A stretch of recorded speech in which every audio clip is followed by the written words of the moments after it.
Learning with Subrata YouTube চ্যানেলে তোমাদের সকলকে স্বাগত। প্রিয় দশম শ্রেণীর ছাত্রছাত্রীরা, আবারও আজকে সংস্থার একটা প্রশ্নপত্র নিয়ে হাজির হলাম।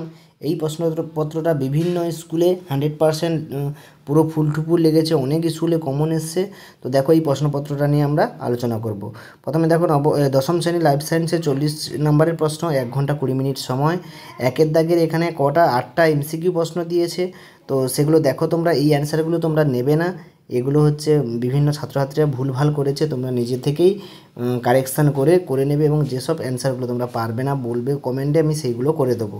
তো প্রথম প্রশ্ন বলেছি দেখো, একে দাগের 8টা প্রশ্ন দিয়েছে। আপেল গাছের কৃত্রিম জনন পদ্ধতির নাম কি? তারপর বলছে জীবনের উৎপত্তি সবথেকে গুরুত্বপূর্ণ জৈব যৌগ কোনটি? খরগোশ বাঘ শিকার করে, খরগোশকে বাঘ শিকার করে, এটি কিসের উদাহরণ? তো বিভিন্ন রকম দিন নিষেক হয় যে প্রকার উদ্ভিদ তার নাম কি? তারপরে বলেছে দেখো, কোন প্রকার ফুলের পরাগরেণু মোমের আস্তরণ থাকে? এবারে 2-এর দাগে, এটা 8টা প্রশ্ন হয়ে গেল একের দাগে। 2-এর দাগে 12টা প্রশ্ন দিয়েছে। 12টা প্রশ্নে ড্যাশ পূরণ অথবা ঠিক ভুল দিয়েছে এবং বৈসাদৃশ্য অনেক কিছু দিয়েছে। তো প্রথম প্রশ্ন দেখো, মানুষের AB ব্লাড গ্রুপ ড্যাশের জন্য দায়ী? এবার টেস্ট ক্রস F1X প্রচ্ছন্ন এবং ব্যাক ক্রস সম্বন্ধে। কন্যা বর্ণান্ধ হলে পিতা কেমন হবে?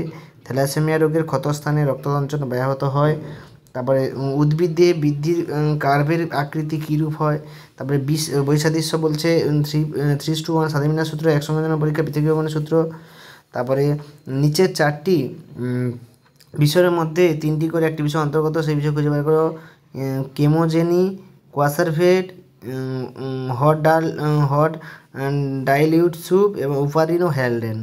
এবং ভ্রূণ, ব্লাস্টুলা, গ্যাস্ট্রুলা, মরুলা এবং জাইগোট, এগুলিকে সঠিক ক্রম অনুযায়ী সাজায়। মানুষের 2টি নিষ্ক্রিয় অঙ্গের নাম। এবং 2-এর দাগের 2টো দিয়েছে, কুমিরের হৃৎপিণ্ডে প্রকোষ্ঠ সংখ্যা কটি? থ্যালাসেমিয়া রোগের কোন কোন ক্রোমোজোম দায়ী? এবং দেখো গদ দাগে বিভাগ গয়ের তোমাদের যে এখানে 5 নম্বরে 2টো প্রশ্ন করতে হবে, 5টি প্রশ্ন করতে হবে, 2 নম্বর করে একটা 3-এর দাগে গদ দাগে। তো বিভিন্ন মেরুদণ্ডী প্রাণীর ভ্রূণের গঠনে যে যে সাদৃশ্য দেখা যায় তার একটি তালিকা প্রস্তুতি করো। অসম্পূর্ণ প্রকটতার ক্ষেত্রে ফিনোটাইপ জিনোটাইপ অনুপাত অভিন্ন হয় কেন? যথার্থ এ করো। যৌন জনন দ্বারা উন্নত জৈব সৃষ্টি ব্যাখ্যা করো। তোমার অভিজ্ঞতা থেকে যোগ্যতম উদ্বর্তন কীভাবে ঘটেছে তার 2টি কারণ ব্যাখ্যা করো। শব্দচিত্রের সাহায্যে ঘোড়ার বিবর্তন বিবৃত করো। তেলাপিয়া মাছের ব্যাপক চাষ দেশীয় প্রজাতি মৌরলা, পুঁটি, খলসের মতো মাছগুলোর বিপন্নতার কারণ হয়ে দাঁড়াচ্ছে, যথার্থ বিচার করো। এবং ঘর দাগে দেখো 5 নম্বরে যে কোনো 2টো প্রশ্ন করতে বলেছে। তো দেখো এখানে দিয়েছে ঘর দাগের একটা বংশগত জেনেটিক রোগ প্রতিরোধে জেনেটিক কাউন্সেলিংয়ের ভূমিকা এবং হিমোফিলিয়া রোগের মহিলাদের তুলনায় পুরুষদের বেশি দেখা যায় কেন?